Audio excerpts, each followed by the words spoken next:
Good morning, Suki Hotu. Happy greetings to all the brothers and sisters in the Dharma. Thank you very much for joining us this morning. Welcome to another video lecture. This is the third in a series based on the Four Noble Truths from the first sermon delivered by the Buddha, the Dhammacakkappavattana Sutra, setting into motion the wheel of Dharma.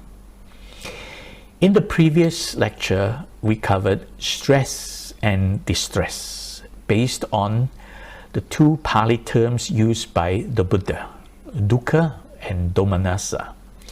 Stress and distress arise because of our emotional reactions to everything we see, hear, smell, taste, or touch. Today, we will talk about emotional composure, how we can cultivate a relaxed body and a peaceful mind. We will draw primarily from lessons by our teacher, the late Venerable Dr. Madawela Punaji Mahathera, as well as my personal research into emotional composure, how we can relax the body and calm the mind.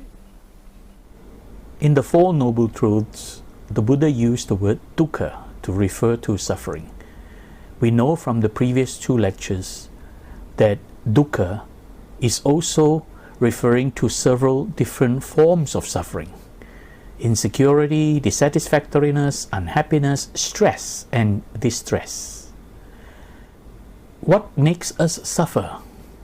Well, we have to recognize the inevitable realities of modern life. Environmental stimulations constantly bombard our senses, putting pressure on our attention system. Circumstances keep changing and becoming unpredictable, giving rise to uncertainties and insecurities. People around us impose demands and expectations on us, putting pressure on us to respond. Deadlines and schedules drain away our energy resources. And obstacles, problems, difficulties arise unexpectedly to hinder our planned activities and disrupt our expectations. All these are threatening us in one way or another. So we perceive things going on around us with a perception of threat. With the perception of threat, it arouses the amygdala, and the amygdala triggers a release of stress hormones. With the release of stress hormone flooding through our body, we begin to feel all kinds of bodily discomfort. Heart beats faster, blood pressure rises, and so on. So in the human being, the thinking part is called mano, whereas the emotional part is called chitta. What the Buddha pointed out was, what has to be done is not to obey the chitta. What is happening today is that the mano part, the thinking part, is doing what the chitta wants. You see, chitta is dominating the mind, and the mano is just catering to the chitta.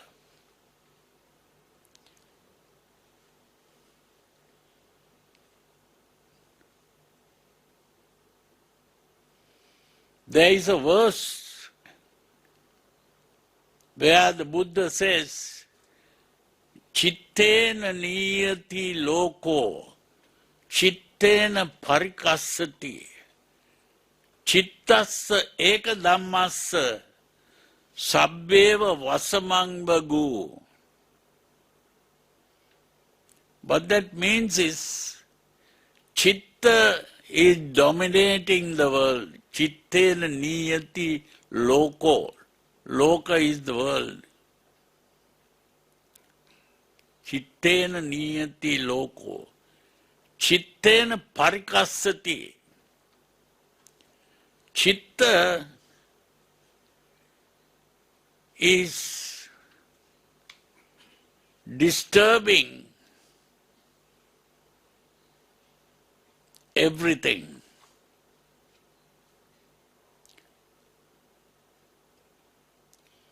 Chittassa ekadammassa.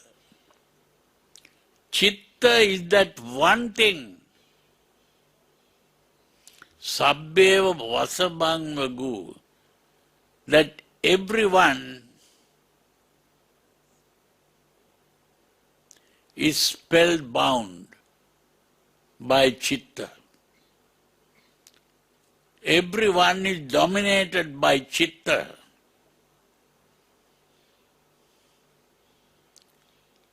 Like being spellbound. So therefore, the only thing is to learn how to gain control over the chitta, the emotional part.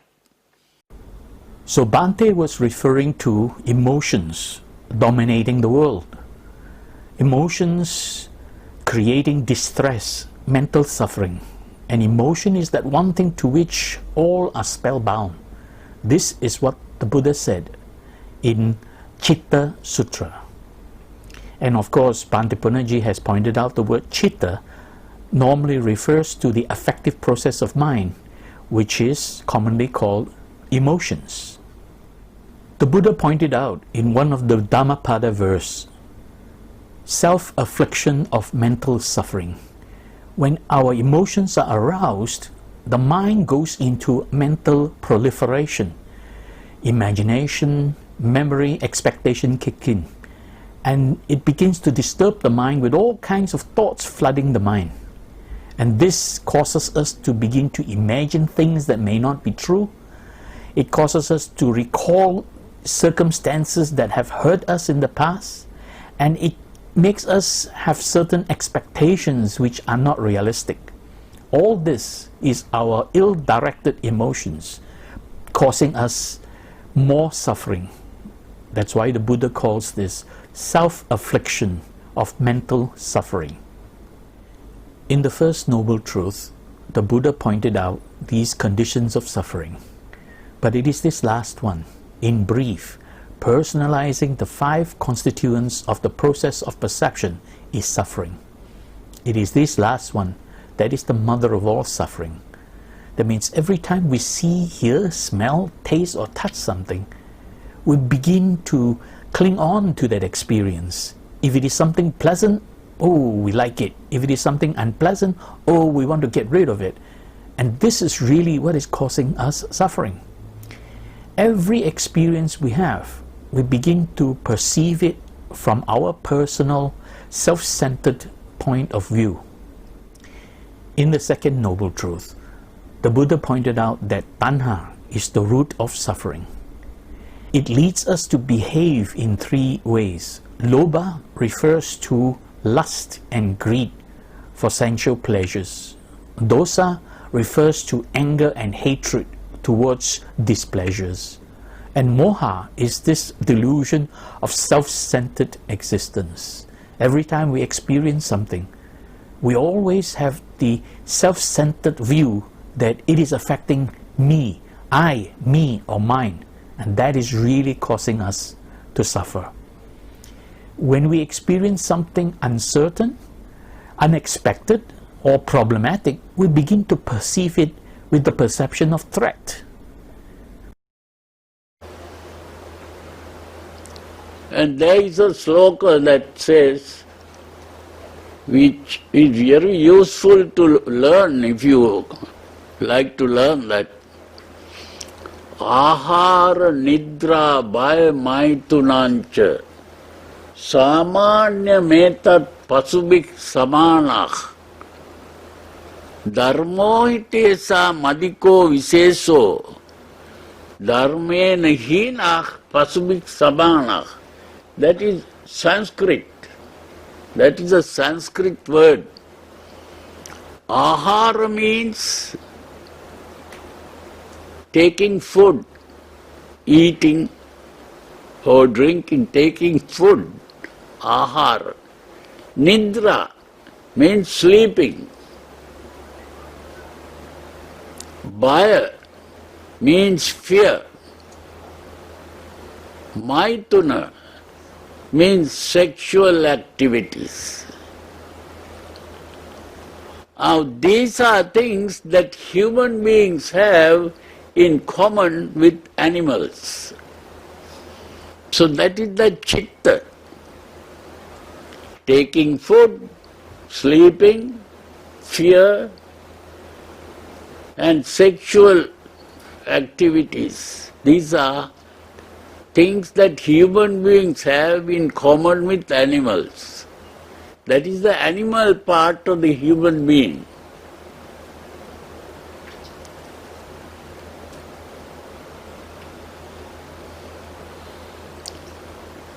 Then that sloka says, Ahar nidra bhaya maitunancha samanya metat pasubik samanah. Pasubik means the animal.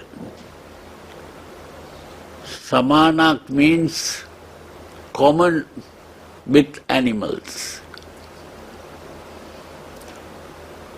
Dharmohitesa madiko viseso. What is special about the human being is dharma.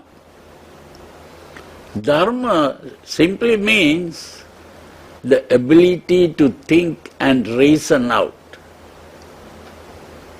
to know what is good, what is bad, what is right, what is wrong, what is true, what is false.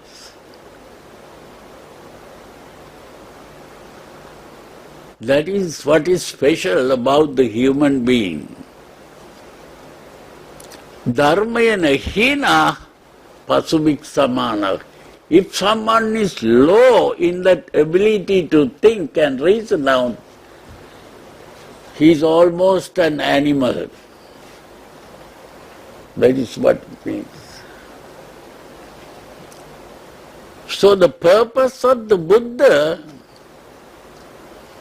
was to teach people how to overcome this animal part and develop that human part properly. It is only then that you become fully human. To get rid of that animal part and cultivate the human part. That is the meaning of becoming a Buddha. That is the meaning of becoming an arahant. Now you may have heard that to become an arahant is to get rid of three things: lobha, dosa and moha. Lobha is what I call lust. Lobha is lust. Dosa is hate, hatred. The lust, hate, and moha is the delusion of self. All selfishness comes from this delusion of self. Self is a delusion. So it is to get rid of lust, hate and delusion. That is what the Buddha taught. That is to transcend the animal nature and become fully human.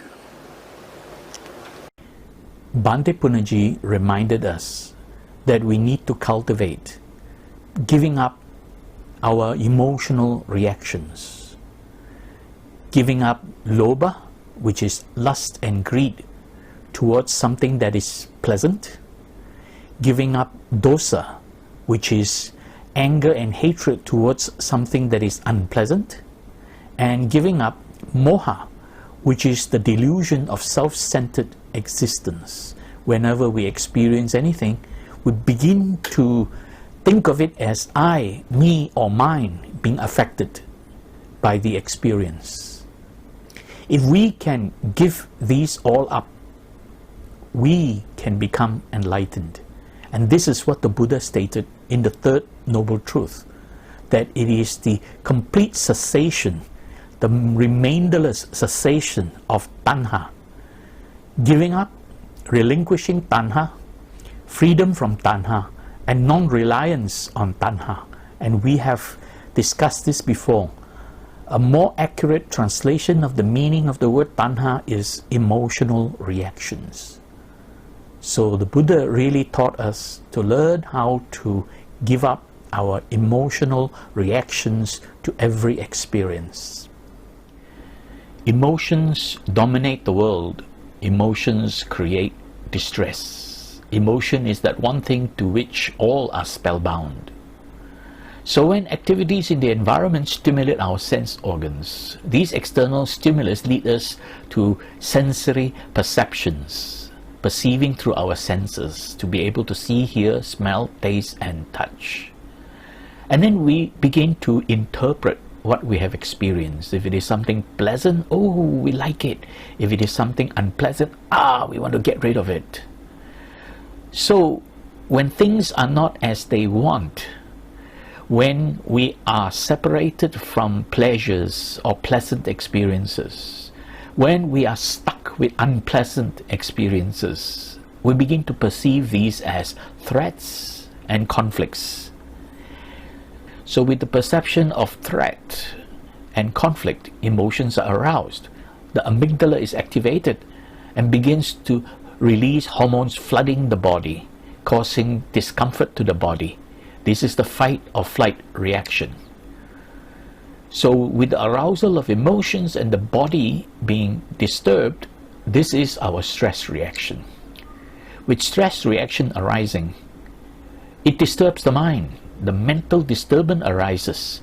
This mental disturbance is distress, leading us to behave in habitual ways, habitual emotional reactions, producing all kinds of emotional states: greed, anger, fear, hatred, worry, anxiety, jealousy, conceit, shame. All kinds of emotional reactions begin to arise. And we cling on to this and say, oh, I don't like this, I am unhappy with this. The I, me, or mine is so strong. This personalization or clinging leads us to feed our emotions further, causing even further disturbances, mental proliferation, where the mind begins to run away, thinking all kinds of thoughts from our imagination, memory, and expectations. Imagination, trying to imagine things that are not true, not real, hasn't happened yet. We begin to think of the worst case scenario. Memory, recalling past, somebody we have disliked in the past, and we begin to recall how it hurt us and we get angry with him again. Or having expectations that are unreal, trying to change things that have already happened. This is our emotional chain reaction. All this lead to this vicious cycle of emotions. We have to learn to interpret our circumstances in a more positive and wholesome way. If we can change our interpretations, we can tame our emotions. In this vicious cycle of emotions, it is our interpretation of circumstances as threat or conflict that leads to this vicious cycle of emotions. We got to do something about that. We got to learn how to change our interpretations so that we can tame our emotions. We cannot stop emotion. The only way we can stop emotion is to change the way we interpret what's going on. Then emotion will subside. So if we learn how to change our interpretations, and in every situation we begin to see the good in it, and we interpret it as perception of peace and harmony, and that can help us tame our emotion. And I mentioned in the previous lecture, learn how to pause, relax, and think. When you pause, you allow time for emotional excitement and anxiety to calm down, and hormonal reactions to subside. And then relax. When you relax, take deep breath. It helps relax the body, compose the mind. Consciously compose the mind to respond. And when your body is adequately relaxed and your mind is adequately composed, then you can think purposefully, focus on wholesome and beneficial response to the problem. If you can do that, you can then change your interpretation from perception of threat and conflict to perception of peace and harmony. That is what modern cognitive psychologists are teaching us. And during the 1960s, a new kind of psychology came into being. And that is what is called cognitive psychology. And these cognitive psychologists, they began to realize that there was a method of gaining control over emotions. That is the important thing. And what was that method? They pointed out that they also saw the same problem. What is that? The mano and the chitta. Now what Sigmund Freud called the id and the ego. These people call the ego the cognitive part, and the emotional part they called the affective. The cognitive and the affective. And they pointed out that the emotions are excited only according to the way the cognitive part or the mano interprets circumstances. You see, I told you some time back, a few days ago, that we are born with 5 senses, and the 5 senses are seeing, hearing, smelling, tasting, touching. But all that goes to the brain, and it is the brain that begins to think. And that is the mano part. And according to the way you think and interpret what is going on there, the emotion is aroused. So the emotion is based on the way you interpret your circumstances. And therefore, if you change the way you interpret your circumstance, the emotion is not aroused.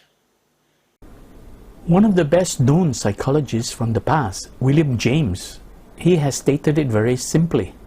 Simply put, he says, the greatest weapon against stress is our ability to choose one thought over another, which means we should choose good thoughts, change our perception from perception of threat and conflict into perception of peace and harmony. See the good in every situation. And Viktor Frankl, the author of Man's Search for Meaning, well, here is a quote from Viktor Frankl, attributed to Viktor Frankl by Stephen Covey, the author of 7 Habits. And he said, between stimulus and response, there is a space. In that space is our power to choose our response. In our response lies our growth and our freedom. Which means whenever something arouses our emotions, stimulating us, and before we are able to react and respond to it, we have an opportunity, and that is what he refers to as a space.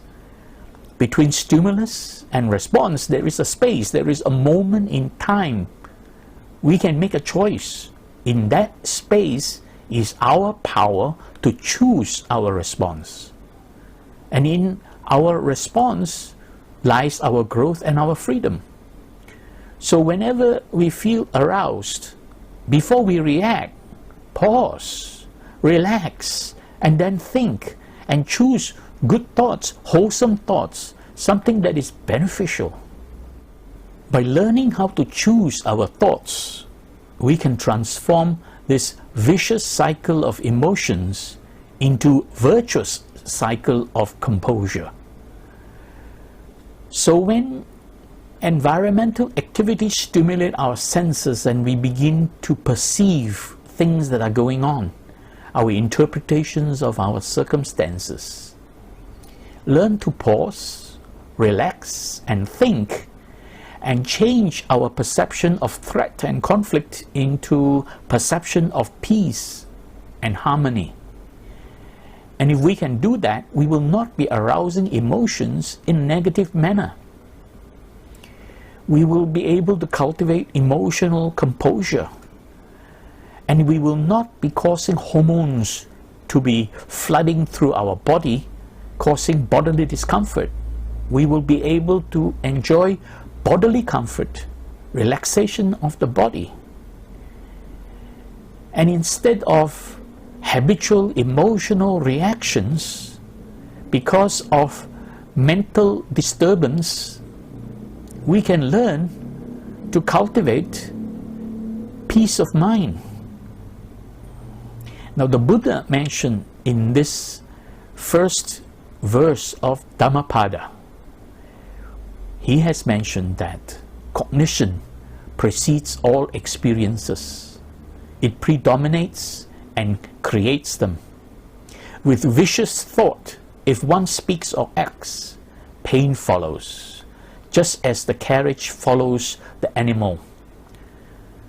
So in other words, if we think in a negative way, we think in an unwholesome way, we are causing suffering to befall upon us. We've got to learn to change our interpretations. And by changing our interpretations, we can focus on purposeful, wholesome response. And with that, we will be able to experience peace, comfort, and happiness. And in the second verse of the Dhammapada, the Buddha pointed out, cognition precedes all experiences. It predominates and creates. With virtuous thought, if one speaks or acts, happiness follows, just as one's inseparable shadow. The first verse in the Dhammapada, in the first verse in the Dhammapada, what you get is Mano Pubbangama Dhamma, which is wrongly translated today. There, Mano means the thinking part. I told you there are two things, the thinking part and the emotional part, which is called Chitta. Mano Pubbangama means the thinking part comes first before the emotional part. So it is by changing the thinking part, which is what is called the cognitive part, that the affective can be controlled. So it is the thinking part that is able to control. And that is the real secret discovered in the modern world by the cognitive psychologists. They are using that in what is called cognitive psychotherapy. They are using that principle, but still they are not able to fully control the emotions because they don't know about meditation. And but the Buddha used this method. The Dhammapada is the book of sayings by the Buddha, where the Buddha made powerful statements. In the beginning, the first chapter, it is called twin verses, where the Buddha made two verses and they are the opposite of each other. In verse 1, the first verse, the Buddha stated, "Cognition precedes all experiences. It predominates and creates them. With vicious thought, if one speaks or acts, pain follows, just as the carriage follows the animal." At this point, I would like to point out very important note. But Punnaji, in his research and his explanation of the Pali terms, he has been very precise in discerning the different types of activities of the mind, the different types of processes of the mind, the cognitive process, which is our thinking, cognition, and the affective process, which is our emotions leading to feelings. So Bhante was able to discern that mano means our thinking, cognition, and chitta means our emotions, our feelings and affective process. So in the first verse, the Buddha was referring to our thinking. It is the way we think.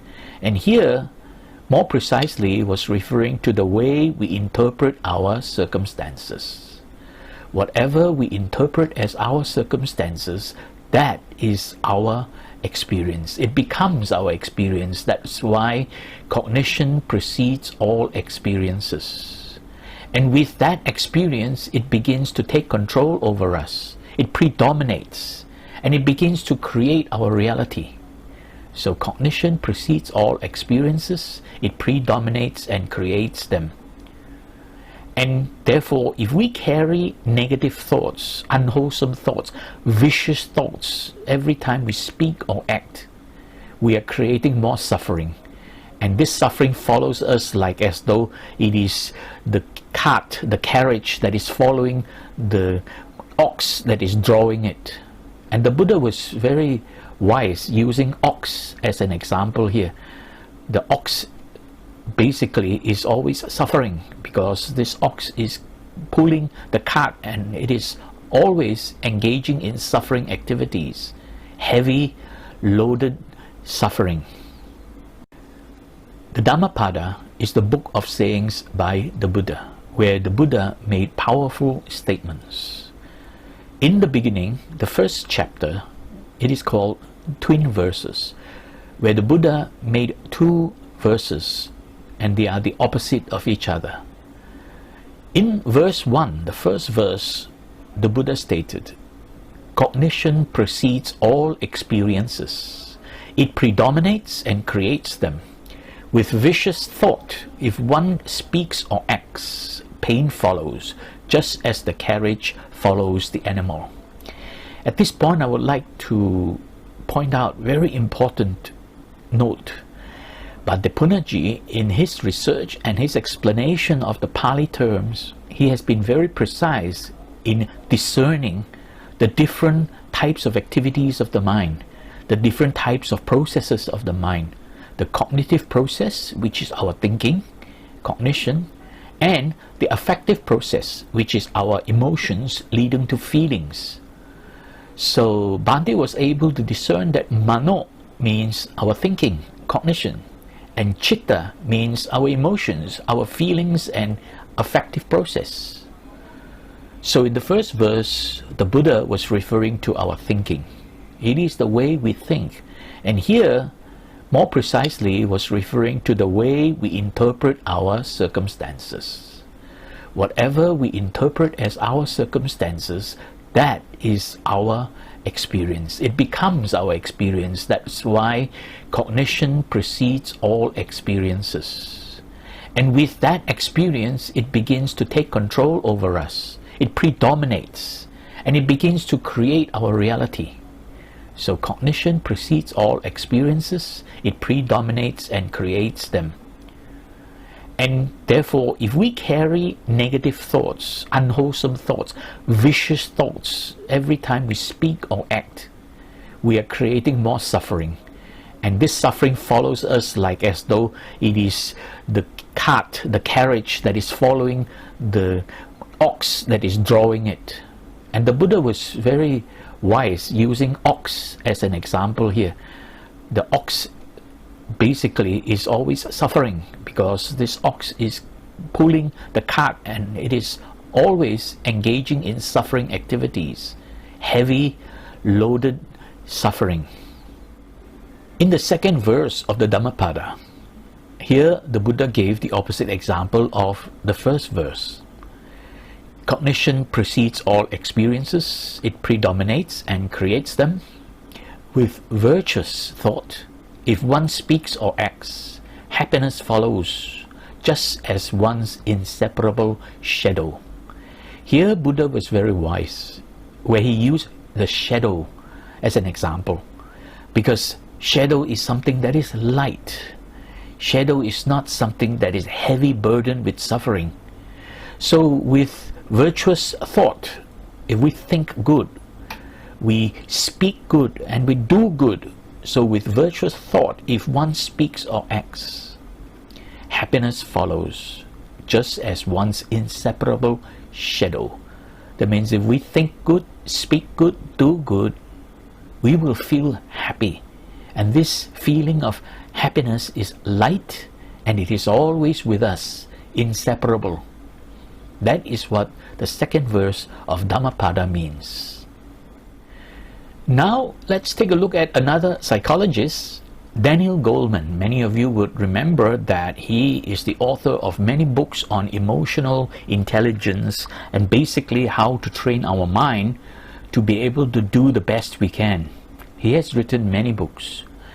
Here he is going to be explaining about handling stress, and he described 3 windows of opportunities. Stress isn't really so much in the things that happen in your life. It's really in how we react to them. And we can do something about those reactions. There are 3 windows of opportunity when it comes to handling the stress in our lives. The first is to do something to change things for the better. You know, whatever's the cause of the stress, if you can change it, do it. The second is in how you see it, changing the way you perceive what's happening. Now, if we can't change the things that are happening to us and we can't change how we see it, then we're left with a third opportunity, and that's handling the way our body and our mind react to these things. See, when the body is stressed, the emotional centers flood the body with stress hormones.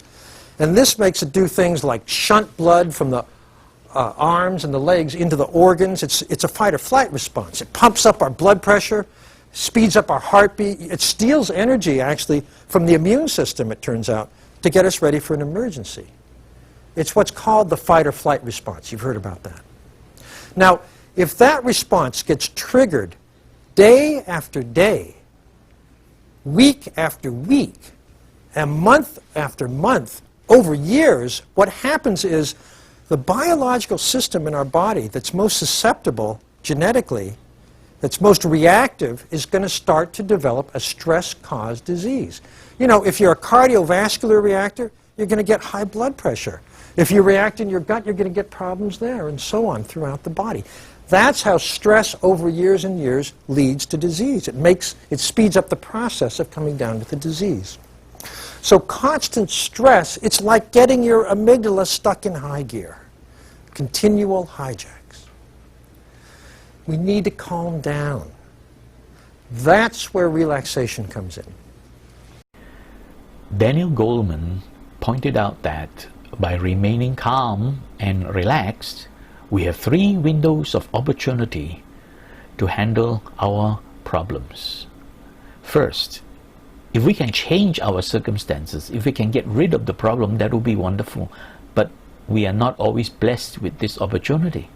So when we are not able to get rid of the problem, we can try to change how we perceive our circumstances, how we interpret what is happening, so that we are able to find inner peace, calmness, and comfort, so that we have peace of mind and comfort of body. And if we're not able to fulfill that properly, then the third opportunity is to change the way we respond. What are we going to do about it? Can we do something to take control of our own lives? So that is the third opportunity. So these are the 3 windows of opportunity. I would like to share with you my experience with this coronavirus pandemic. When the coronavirus pandemic struck, the whole world was affected. Nobody could do anything to change our circumstances. We were forced to face it. So here is another quote by Viktor Frankl. When we are no longer able to change a situation, we are challenged to change ourselves. So in other words, we are left with the second and the third option to change the way we perceive this coronavirus pandemic and to change the way we respond to it. During the first 3 months of the lockdown, none of us was allowed to leave the house. Everybody had to stay at home. So we could not change that situation, but I perceived that as a great opportunity, because for some years before that, both my daughters had been busy with their careers and we had very little opportunity to spend time together. During these 3 months of lockdown, we had a wonderful time. We perceived this as an opportunity for our sharing, for our bonding, for learning from each other, and for doing things together. So we cooked, we sat around watching TV, and we were all very anxious about news of the coronavirus pandemic. So all this, we perceive the circumstances differently. We no longer perceive it as a problem. We perceive it as an opportunity to bond, to share. And then we responded to it by spending time together, cooking together, and the only time I had to sneak out of the house to buy grocery, we were allowed to do that only once a week. So I managed to get groceries and we were cooking, having a great time, changing the way we respond to the circumstances. That is how we can overcome this pandemic. And another thing, now that much of the lockdown has been lifted and we are allowed to go out, we have to change the way we respond. Wear face mask when you leave the house. Wash your hands frequently.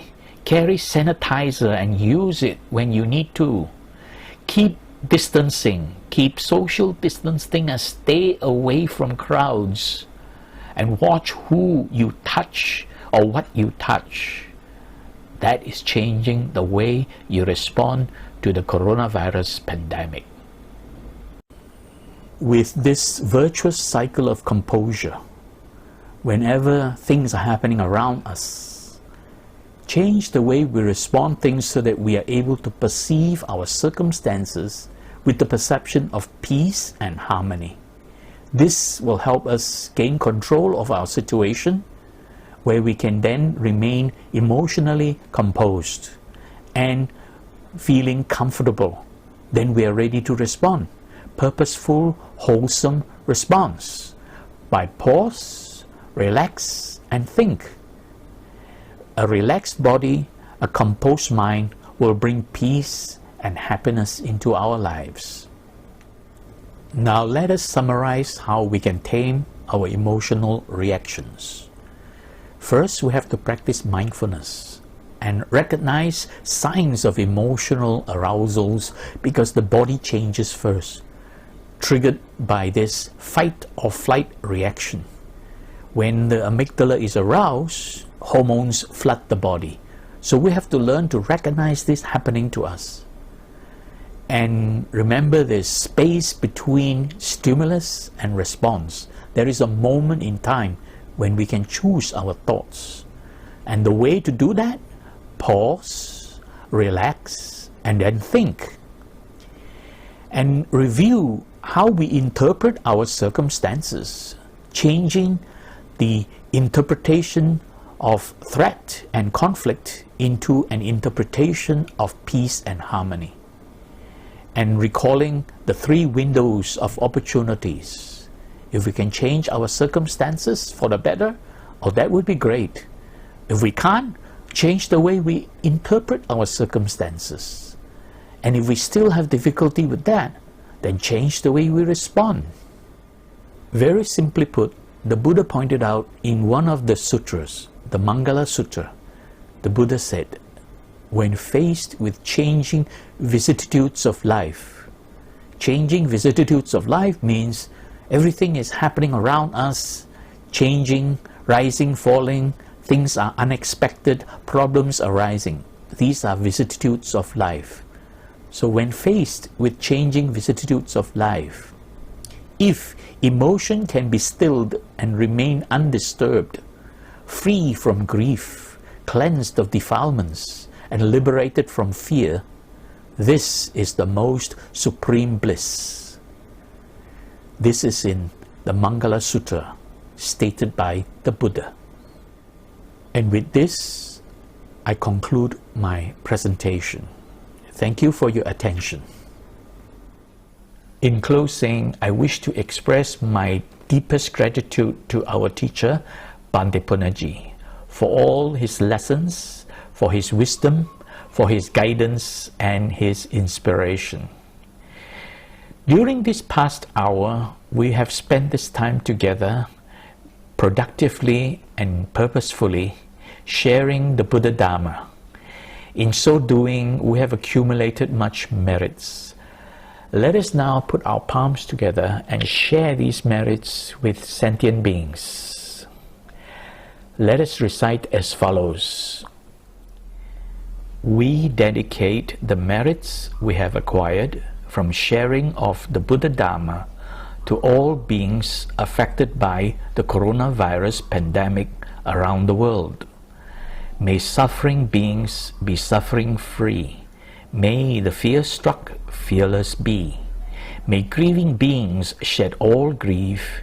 May all beings find peace and relief. By the grace of the merits we have acquired, may we never follow the foolish. May we follow only the wise until we attain the highest and most supreme bliss of Nibbana. Sadhu, sadhu, sadhu. Thank you very much for joining us. I wish you stay safe, good health, comfort, peace, and happiness.